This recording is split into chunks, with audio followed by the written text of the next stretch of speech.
Davi no deserto e eu na cozinha. Quando Deus nos treina no escondido.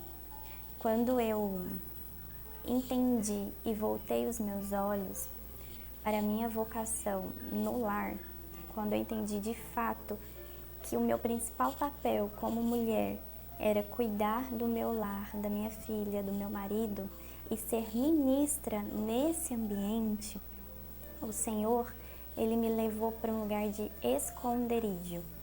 Mas o que seria, esse lugar de esconderijo?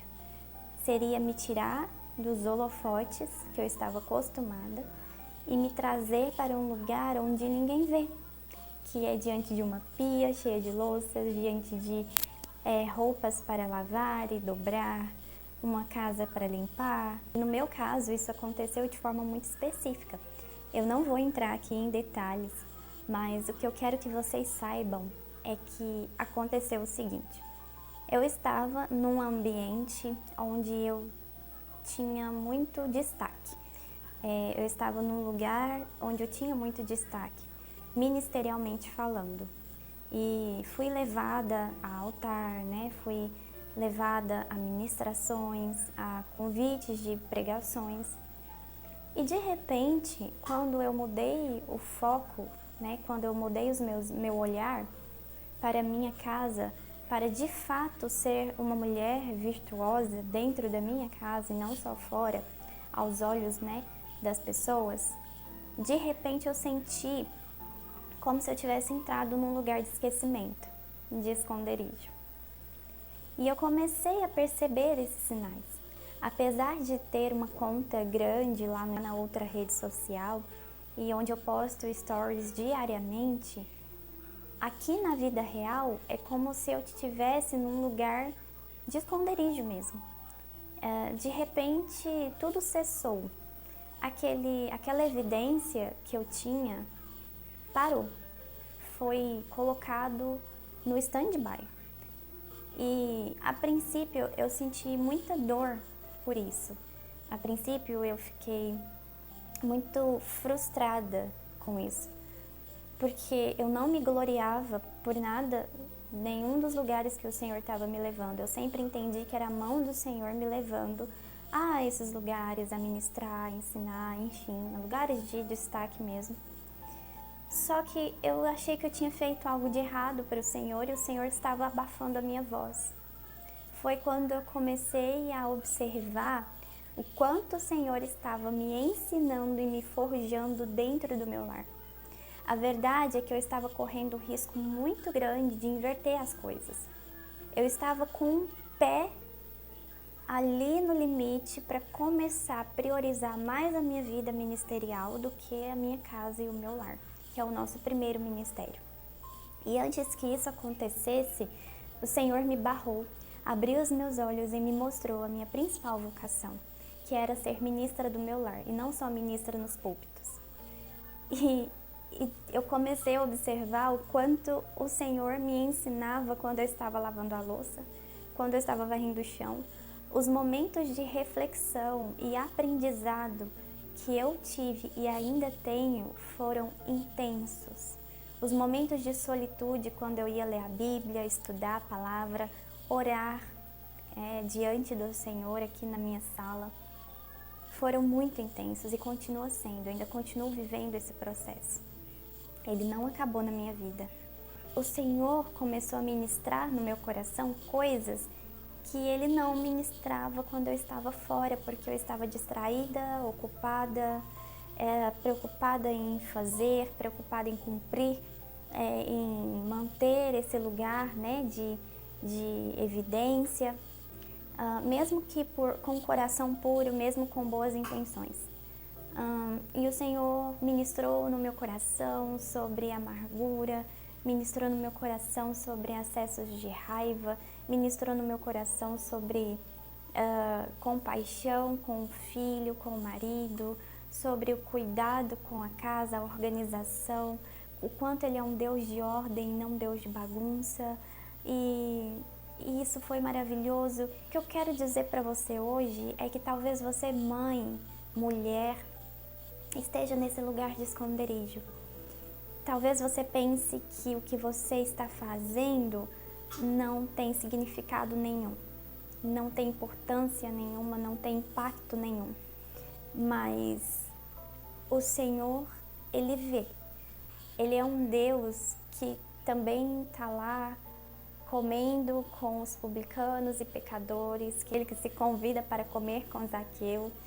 Esse é o nosso Deus, o Deus do ordinário também, porque a nossa vida é feita de momentos ordinários em 99%. Nós não estamos o tempo todo em altares, ministrando, cantando na igreja. A maior parte da nossa vida é dentro de casa. É escovando os dentes, trocando de roupa, fazendo comida, limpando a casa. E se nós descartarmos o Senhor nesses momentos, então o que vai sobrar? Não sobra nada.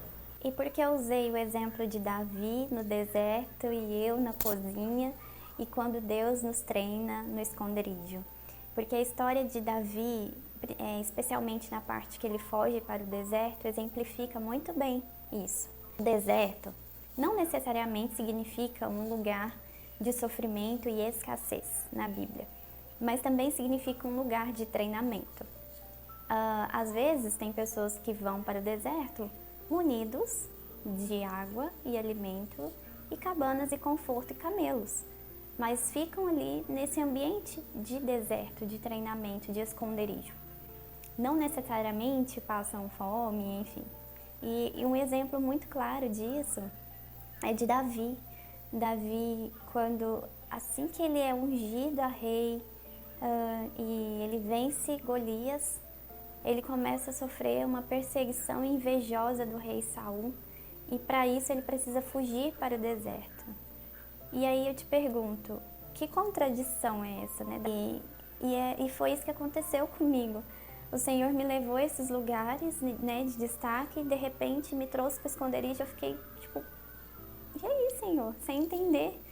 Mas é porque Ele estava querendo me treinar, né? Esse é um processo de treinamento. E o deserto foi um processo de treinamento para Davi. Por exemplo, no deserto foi um momento de perseverança e fé. Davi mostrou a sua total confiança em Deus e sua total dependência no tempo do Senhor.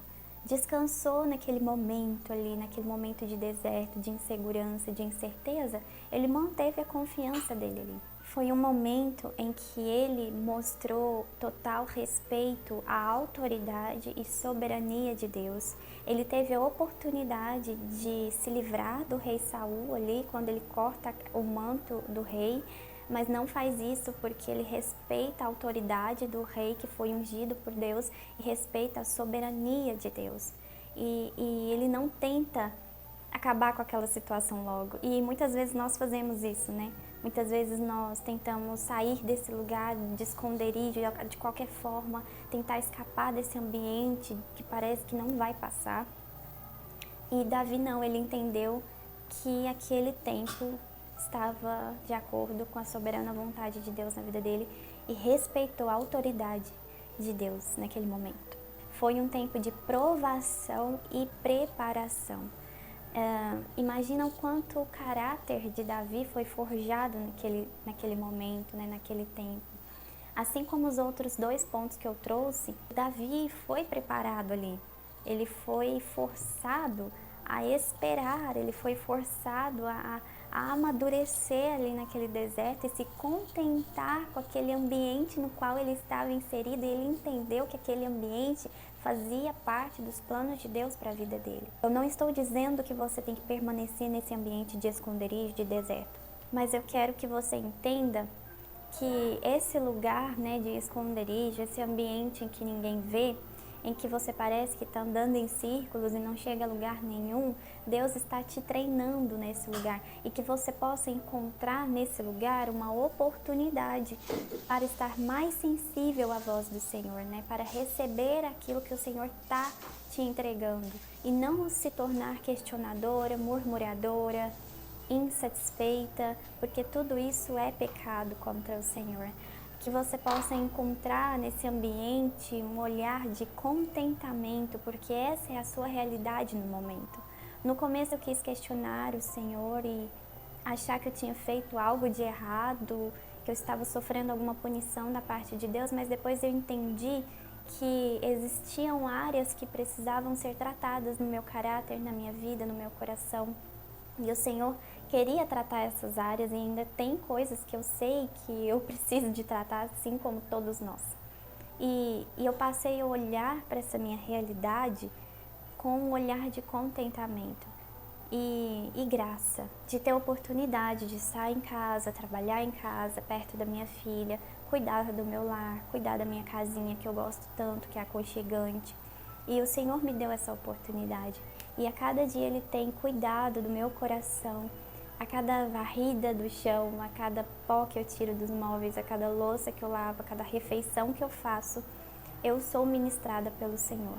E também tenho a oportunidade de buscá-lo em qualquer hora do meu dia.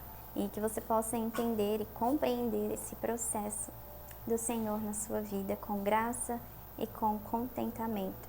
E pode ter certeza que muito em breve os planos do Senhor irão se cumprir na sua vida, no devido tempo também. Se em breve, se demore, o Senhor tem planos para a nossa vida, Ele é soberano e as coisas se cumprem segundo o propósito da vontade dEle.